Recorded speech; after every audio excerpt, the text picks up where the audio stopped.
ሰላም ጤና ይስጥልኝ ውድ ሀገሬ ልጆች፣ ዛሬ እንግዲህ የካካኦ ኬክ ነው ማሳያችሁ።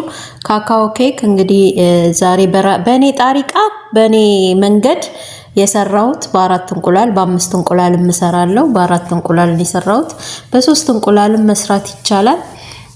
እንግዲህ እንደምታዩት ስኳር አንድ ከግማሽ ነው የጨመርኩት። አንድ ከግማሽ ካፕ ስኳር ጨመርኩ።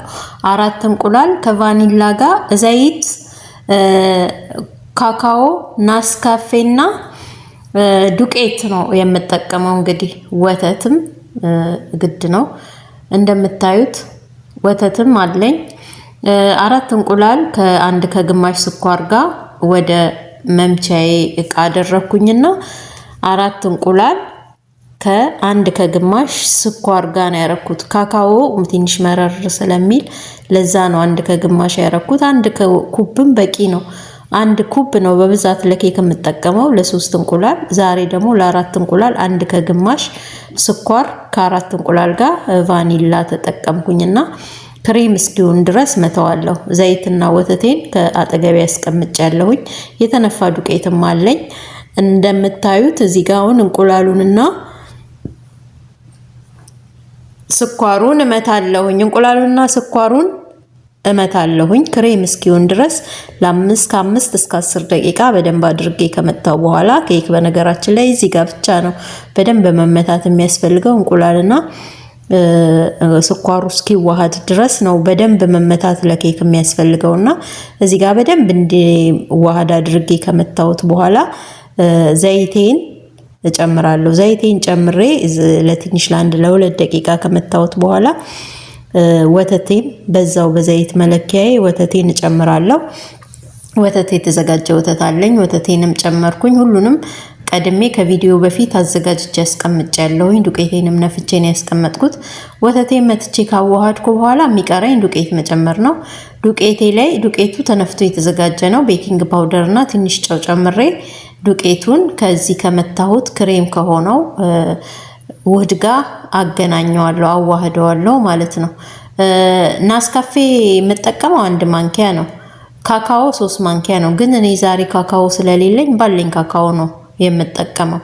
ካካኦ ፓውደር ስለሌለኝ ያለችኝ 1 ማንኪያ ከግማሽ ብትሆን ነው በሱ ነው የምጠቀመው እና 1 ማንኪያ ናስካፌ ጨምርበታለሁ። እዚህ ጋር እንደምታዩት ቤኪንግ ፓውደሩን አደረኩኝና ከዛ ደግሞ ጨው ጨምሬ ዱቄቱን በየተራ ቀስ እያልኩኝ አዋህደዋለሁ ማለት ነው።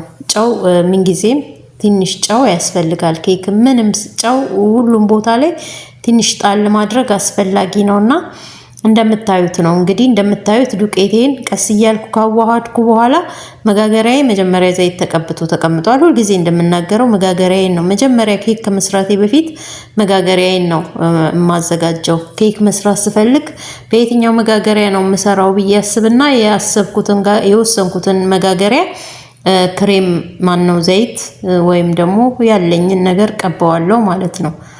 ከዛ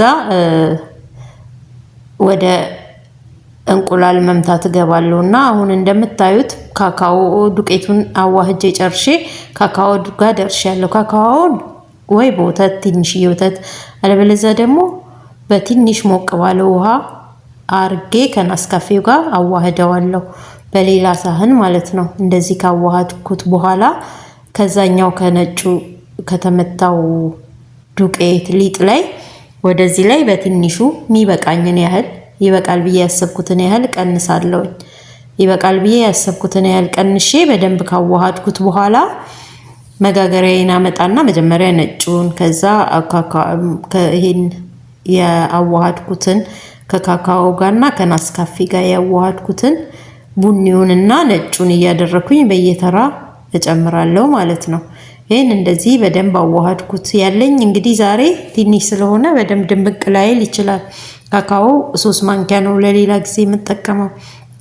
በጣም ብዙ አይነት አሰራር ነው ያለው። እቺ መጋገሪያ በጣም ነው የምወዳትና ብዙ ጊዜ በዚህ መጋገሪያ ነው የምጋግረው። የተለያዩ አይነት ማዕት መጋገሪያዎች ናቸው ያሉኝ። ከፈለጋችሁ አንድ ቀን መጋገሪያዎችን አንድ በአንድ እያወጣሁኝ ቪዲዮ ሰራላችኋለሁ። እኔ ኬክ መጋገር ስለምወድ በጣም ብዙ መጋገሪያ ያለኝ እድለኛ ነኝ። በፈለኩት መጋገሪያ መጋገር እችላለሁ። ግን እንዴት ነው በልብስ እንኳን እንደምታዩት አንድ ያዘውትረን የምንለብሰውን ልብስ ነው በተደጋጋሚ የምንለብሰው። እንደዛ ሆኖብኝ ነው። ይሄ መጋገሪያ በጣም ወደዋለሁ። ቶሎም አይዝምም፣ ደግሞ ወፍራም ነው። በጣም ቆንጆ ነው። እና እንደምታዩት ቀስ በየተራ ሁለቱንም ካደረኩ በኋላ ፎረኔን ለኩሽ ያለው ይሄን በማረግበት ሰዓት ፎረኔ እንለኩሽ ያለው ማለት ነው። 180 ላይ አድርጌ ለ40 ደቂቃ አድርጌ ነው የሰጠሁት። ለ40 ደቂቃ 180 ላይ አድርጌ ነው። 100 ላይ ነበረ ፎረኑ አዲስ በነበረ ሰዓት። አሁን ግን ፎረኑ እየደከመ ስለሄደ በእንትን ላይ አድርጌው ነው በ180 ለ40 ደቂቃ ሰጥቼዋለሁ። አሁን ልክ ይሄንን እንደጨረስኩኝ ወደ ፎረኔን የምሄደው ይሄንን መጋገሪያ ይሄንን ሊጥ እንደጨረስኩኝ ወደ ፎረኔ ነው። እንደምታዩት እንግዲህ እየጨረስኩኝ ነው ወደ ፎረኔን የምሄደው። ቪዲዮ ሲሰራ በኋላ ነው እንግዲህ ድምጽ የሚገባው ታውቃላችሁ፣ በኋላ ላይ ነው። የሙከይፉም የምኑም ድምጽ ስላለ የቃውም የኳኳታውም ድምጽ ስለሚኖር ድምጹን በኋላ መጨረሻ ላይ ነው ቪዲዮ ከተሰራ በኋላ የማስገባው ማለት ነው። እና እንደምታዩት ነው። ይሄን እንዲካረኩ በኋላ እንጨት አመጣና እንጨት ኬክ በሰለ ብለን የምናይበት የለም፣ በሱ አመጣና እንዲህ አድርገዋለሁ ማለት ነው። እንደዚህ አድርጌ እንደ ፍላወር ነገር አድርገውና እንደዚህ መታ አድርጌ አየር ያለው እንዲወጣ ከዛ ወደ መጋገሪያዬ እንጓዛለን ማለት ነው። ዲዛይኑ እንደዚህ እንደምታዩት ያማረ ዲዛይን ነው የሆነው። ወደ መጋገሪያዬ ከዛ በኋላ መጋገሪያዬን ከፍቼ አስገባለሁኝ። ለ40 ደቂቃ ነው እንግዲህ። ተመልሼ ስመጣ ኬኩ በስሎ ነው የምመጣው እንዲህ እንዳስገባሁት። ከዛ ተመልሼ እንግዲህ ቪዲዮን እንደምታውቁት አቋርጬ ነው ኬኩ እስኪበስል 40 ደቂቃ። ከዛ ያው በሰለ። መጀመሪያ ከታች ነው ያረኩት። ከዛ ለ3 ደቂቃ ከላይ ያረገውና ልክ ሲጨርስ ከላይ ያረገዋለሁ። በቃ በስሎ ወጣ ኬካችን። እንደምታዩት ያማረ ኬክ ነው ይወጣልን። ነገም በተመሳሳይ ሰዓት ነገ ከነገ ወዲያ እንደዚሁ ኬክ ከጋገርኩኝ እጋግራለሁ ብዬ አስባለሁ። እንደዚህ ቪዲዮ ሰራለሁኝና እናንተ ማበረታቱኝ። እንደምታዩት ዝም ብዬ ላቀርበው ነበር። ቆይ እስቲ ዝም ብዬ ከማቀርበው እንትን ልበለው እዚሁ እናንተ ፊት ልቁረሰው አልኩና ሐሳብ መጣልኝ ከበረደ በኋላ። ከዛ እናንተ ጋር ኬኬን ልቆርስላችሁ ነው ማለት ነው። እንደምታዩት ያማረ ኬክ በቃ እንዲሳሳያችሁ እንዲያሳያችሁ በነበረ ሰዓት ልቆርስ አላሰብኩም ነበር የሚገርማችሁ።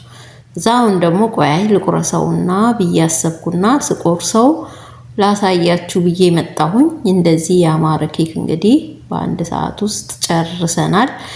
በነገራችን ላይ መብሰሉ ነው እንጂ እዚህ ጋር 10 ደቂቃ ለኬኩ መምቻ በቂ ነው። ያቺ 10 ደቂቃ ለኬካችሁ ጥራት ወሳኝ ናትና እንደምታዩት እንደዚህ ያማረ ዝብርቅርቅ ያለ ዚብራ የሆነ ኬክ ጋግሬ ጨርሻለሁ።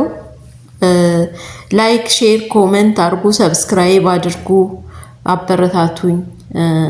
በላይቭ ሳይሆን እንደዚህ እመጣለሁ ብዬ አስቤያለሁ። እንደምታዩት ያማረ ኬክ እንደዚህ ቆረስኩት። ክሬም ባረግበት ጥሩ ነው። 2 ቀን 3 ቀን ካደረ ክሬም ከሆነ ይበላሻል ብዬ በደረቁ ነው ያደረኩት። በሌላ ጊዜ በክሬም እንድሰራላችሁ ከፈለጋችሁ ኮሜንት ላይ ጻፉ። አመሰግናለሁ።